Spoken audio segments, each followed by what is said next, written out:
Casos de febre amarela. 3 mortes nas últimas horas, nos últimos dias, na Grande São Paulo. E todas as vítimas passaram por Bairiporã, onde está o foco grave da doença no momento. Desde o ano passado, já são quase 20 mortes em todo o estado de São Paulo. Por causa dessas 3 vítimas fatais, o governo do estado vai incrementar a vacinação contra a febre amarela em todo o estado de São Paulo. A Secretaria Estadual da Saúde já está elaborando normas na parceria com os municípios. Muita gente acha que a febre amarela é transmitida pelo macaco. Não é. Não é. O macaco apenas acaba se transformando no abrigo, entre aspas, para o mosquito que transmite a doença. Mas médico especialista dá a dica sobre essa preocupação do momento em termos de saúde pública, a febre amarela. Meus amigos internautas, já conversei com vocês em outro boletim, mas novamente vamos falar sobre febre amarela. É importante que se esclareça sobre febre amarela.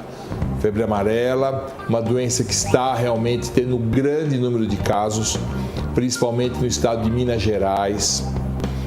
E é uma doença que, já conversei da outra vez, ela é infecto-contagiosa, ela é transmitida por um mosquito, não tem nada a ver, não é transmitida pelo macaco. Por favor, começaram a matar macaco por aí, que está sendo uma coisa perigosa até. E ela tem transmissão silvestre, que é no campo, e a transmissão urbana, que é nas cidades. Não estamos tendo febre amarela no campo, urbana, só no campo. Na região urbana, ela seria transmitida pelo Aedes aegypti. Na região silvestre, ela é transmitida por outro tipo de mosquito. Já falamos tudo isso. Sintomas: febre alta, mal-estar, vômito, diarreia, dores no corpo, queda de pressão, confusão mental, amarelo pelo corpo, a pessoa fica amarelada, diminuição do volume urinário, hemorragias, enfim, aí já estamos falando da febre amarela avançada. Qualquer sintoma desse tipo, em quem estiver em região que tenha casos de febre amarela, deve imediatamente procurar um serviço, ou público, ou um pronto-socorro, ou um hospital para ser atendido. Não existe remédio para a febre amarela. O que existe é tratamento intensivo de manutenção da função renal, de manutenção do funcionamento do fígado, de manutenção da circulação em geral. A febre amarela tem uma mortalidade altíssima e nós só prevenimos essa mortalidade com atendimento precoce. Eu quero falar um pouquinho sobre vacinação. Ainda todo mundo está preocupado se toma ou não toma vacina para a febre amarela. Muita gente está tomando vacina sem necessidade e muita gente não tomou vacina com medo. Negócio seguinte, gente, a vacina contra a febre amarela, ela tem efeitos colaterais? Pode ter sim, mas são coisas mais ou menos controláveis, enquanto que a doença é muito grave. A vacina para a febre amarela é feita com o chamado vírus vivo atenuado. É como se o vírus fosse lesado um pouco para não causar doença, mas causa a reação imunológica no seu corpo, provocando sim imunidade contra a doença. Por isso mesmo, quem estiver em zona que está ocorrendo muitos casos de febre amarela, deve se vacinar. Cuidado quem tiver mais de 60 anos, grávidas, pessoas com alterações imunológicas como aidéticos, pacientes oncológicos em quimioterapia, pacientes transplantados que usam imunossupressor, pacientes que tenham distúrbios imunológicos têm que conversar com seu médico para saber se deve ou não receber a vacina contra a febre amarela. Aí as pessoas perguntam, mas eu moro aqui, eu moro ali, eu moro acolá, o que eu faço em relação à vacina? Então eu vou dar uma dica que é a seguinte: vocês vão entrar num site chamado Covisa, C-O-V-I-S-A. Lá vocês vão acessar, na tela vai estar febre amarela, alerta. entre ali, leia tudo sobre a febre amarela e o principal, leia as cidades, os municípios do Brasil onde são necessárias a realização de vacina contra a febre amarela. Tanto é que eles dividem locais que não precisa tomar vacina, vai estar lá o seu município, se estiver escrito não precisa tomar a vacina, ou precisa temporariamente, ou precisa sempre. Tá aí então, realmente preocupante no momento. Era uma doença até então totalmente controlada. Foi uma preocupação no passado. E começamos o novo ano com esse problema grave, como foi comentado aí, de saúde pública, febre amarela. Vem aí as normas, informações, dicas para a população com relação à vacinação. Quem não pode receber a vacina, isso vai ser importante também. Bem, a gente fala sobre economia. FIPE. Segundo a FIPE, a inflação em São Paulo no ano que passou foi de 2,27%. Estou vendo aqui DIEESE, Departamento Intersindical de Estudos Socioeconômicos, ligado ao movimento sindical, indicando que foi de 2,44%. Dá para acreditar que o custo de vida teve apenas essa alta no ano passado? Por isso, convidamos o consultor econômico José Mário Rando para dar a sua dica para fazer o seu comentário. Rando, boa noite. Boa noite a todos os telespectadores do 4 Notícias. Como explicar esse número à população? É muito difícil você chegar para uma população que teve quase 20% de aumento no gás, né? Que teve 8,5% de aumento na gasolina, que teve uma série de aumentos em relação a vestuários, calçados, etc. E dizer, olha, a inflação foi 2,27%, tanto porque é contraditória, né? Um diz 2,27%, outro 2,4%, e o próprio governo federal diz que ela ficaria em 2,8%, o Ministério da Economia. Então você vê que também não estão batendo os números, né? Mas nós sabemos que de 2 a 2,8%, nós sabemos que não é a realidade da inflação no Brasil. Não é isso que aconteceu. Principalmente você vê os preços no final do ano, pega do início do ano, pega do final do ano, você vê que não é a realidade. Nós temos uma inflação muito maior, né? O gás não entra no custo, entrou no custo das indústrias. A energia, que subiu à vontade, né, não entrou no custo. Então nós temos uma série de coisas que, se nós formos ver, dá um número bem maior. Quer dizer, é alguma coisa assim muito manipulado para nós dizermos 2,24, 2,47, 2,8. Dá na cara que é uma manipulação, né?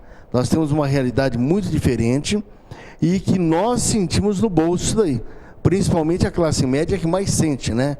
Consome a telefonia, consome energia um pouco mais, a questão do gás, transporte, né? O transporte ficou muito mais caro, o aumento das escolas foi muito mais do que isso. Então nós sabemos que todo material escolar, né? Quem já está comprando agora no início do ano, viu quanto subiu o material escolar. Então se nós pegarmos alguma coisa da cesta básica, graças à produção, né? Graças ao produtor, que chegou a um ponto assim de eficácia total e produziu muito. Então vamos pensar que alguns alimentos da cesta básica subiram 2%.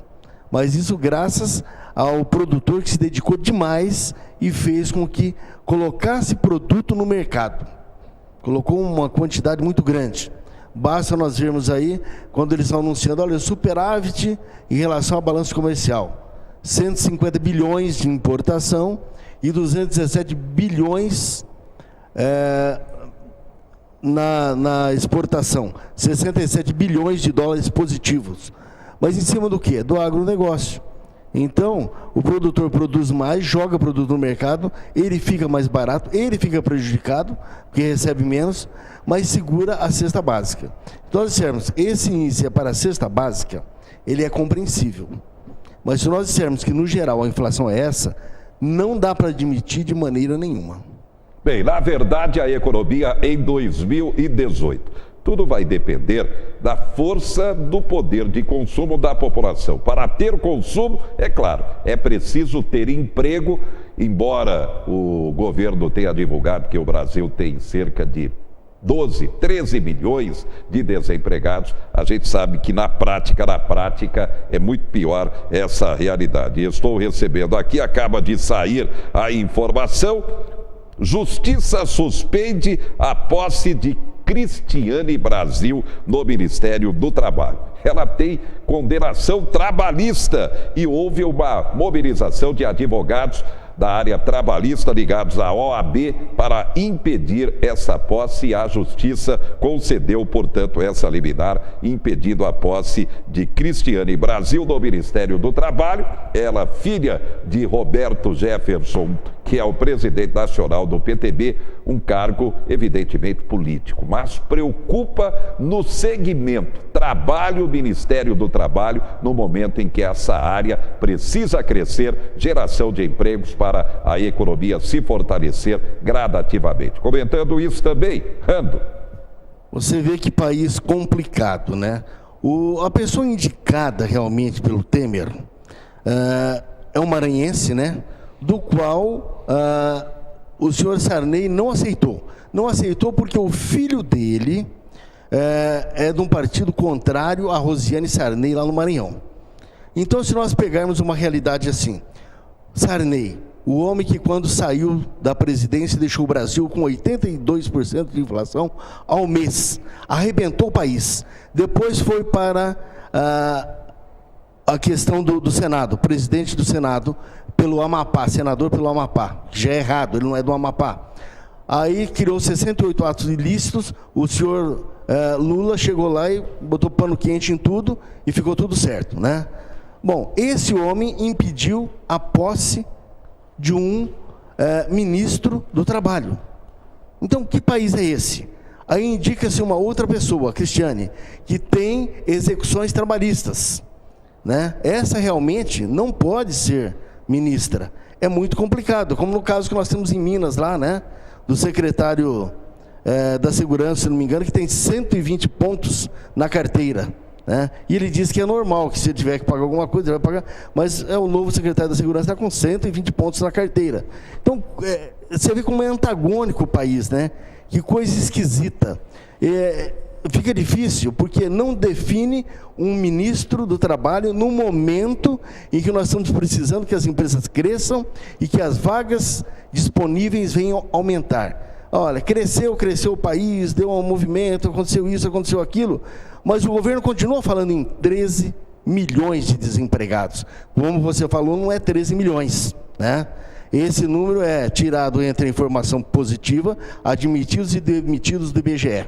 Exatamente ali, nesse impresso. E quem nunca trabalhou está precisando trabalhar. Aquela senhora que está afastada há 3 anos e quer voltar a trabalhar. Quem está desempregado há 4 anos, onde ele está? Quem está no subemprego? Recentemente o governo falou que tem 26 milhões e 400 mil desempregados no Brasil. Então está na hora da gente saber pelo menos quem que é quem e ver se tem alguém que pode assumir o Ministério do Trabalho de uma maneira séria, sem interferência do Sarney, sem ter ação trabalhista contra ela mesma. E o pior do que isso, né? Se ela assumir, quem assume a Câmara dos Deputados é o irmão do garotinho, né? Irmão do garotinho que responde processo e tem condenação. Então, que país é esse, né? Onde que nós estamos?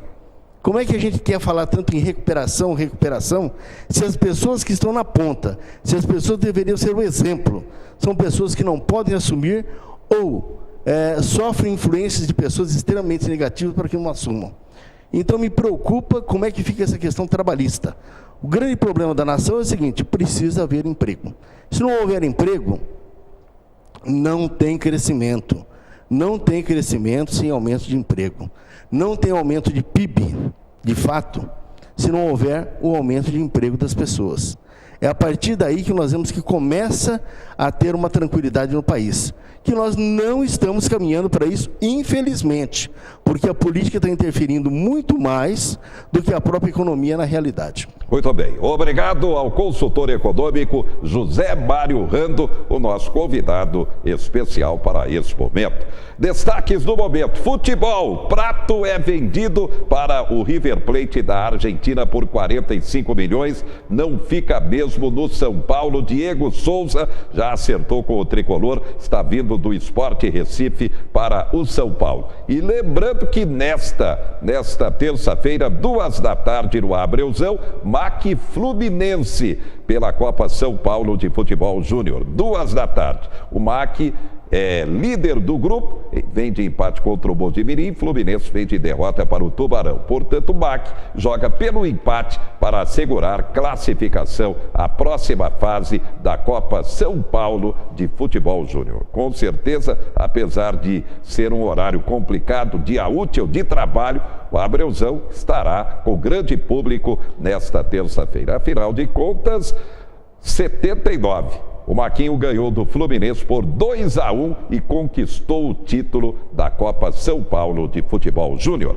Daqui a pouco, o IPVA, calendário passa a valer a partir desta terça-feira. E, atenção, janeiro branco, preocupação do Conselho Federal de Psicologia com a saúde mental da população. Já, já.